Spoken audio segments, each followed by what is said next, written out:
this is one of the most underrated cameras that nobody is talking about. So this is the Sony A6300. It's one of Sony's older APS-C cameras. It came out, I think, in around 2016. It's the predecessor to the pretty popular Sony A6400. It's a 24.2 megapixel APS-C camera with fantastic autofocus, really good video capabilities because it can film 4K up to 30 FPS and 4K 24 FPS in Super 35 mode, which is fantastic.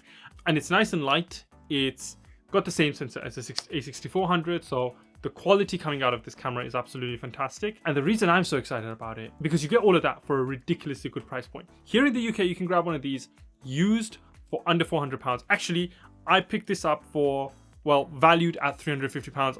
I did a bunch of CEX trade-ins and I actually got it for about 50 quid, which is absolutely fantastic. Grabbing a camera for essentially 50 quid. Yes, the vouchers do count as money, but let's not talk about that. It's absolutely insane. I think right now, a C-grade version of this in CEX is about 300. And for those of you in the US or around the world who don't know what CEX is basically a computer exchange shop. And in a B grade, I think right now you can pick one up for about £340, which is absolutely insane for the features it is getting. This was actually introduced to me by a friend of mine who is also sometimes a secondary shooter on a lot of my projects. He said that he picked one of these up as his primary camera because he doesn't do a lot of photo work. He just kind of helps me out here and there and does some of his own private, personal kind of photography and stuff.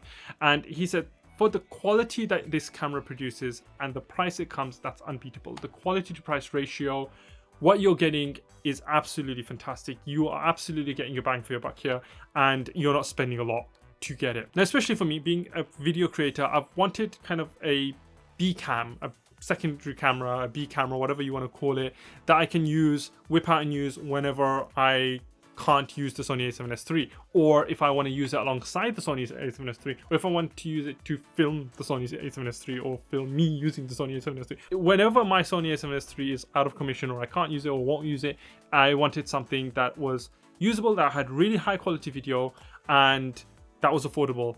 And this ticked all of those boxes because the 4K 24 FPS that comes out of this camera is absolutely phenomenal. At Super 35, I can use all of my full frame lenses. For example, my 20mm f1.8, which I've got on the camera right now, gives me a 30mm focal length, and you're still getting really high quality video out of it, basically. Also, in 1080p, you can go up to 120 FPS, slow motion. And the bonus that really attracted me with this camera is that it has the S-Log3 picture profiles, which for me is very important in my video content creation workflow, because my Sony A7S III, I film everything in S-Log3, S-Gamut Cine Gamut 3, whatever the color space is called. It's going to be up on the screen. I can never remember it. It doesn't have S-Cinetone, yes, but it does have the S-Log3 and S-Gamut Cine 3, which is the primary picture profile that I use for all of my content.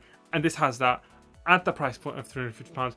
Yes, there are cheaper cameras out there which have, again, fantastic quality. You've got things like the Sony A6000, A6100. You've got the Sony A5100, which I've talked about on this channel a lot. They're all really good cameras, but none of those offer the S-Log3 picture profiles, which this does. And some of those cameras are very similar in price to this. I mean, A6100, A6000, I think come at a very similar £250 to £300 price point, and you're getting this for about £350. So for a little bit more, you're actually getting a heck of a lot more. Yes, it doesn't have some of the more advanced features that cameras that come after this have, like the Sony A6400. It doesn't have a touchscreen LCD monitor. It doesn't have UHS 1 capabilities. So the write speeds and read speeds on this camera aren't amazing, but it's still enough for what I wanted to do. On top of that, this is a camera with a 24.2 megapixel sensor that takes fantastic photos. And because it's a primary photo camera that can also do 4K, the stills coming out of this are really, really nice. They're crisp, they're sharp. I've used this on some street photography and it performs amazingly. It's the same sensor as the A6400, so it's essentially got the same quality coming out of it as the A6400 does.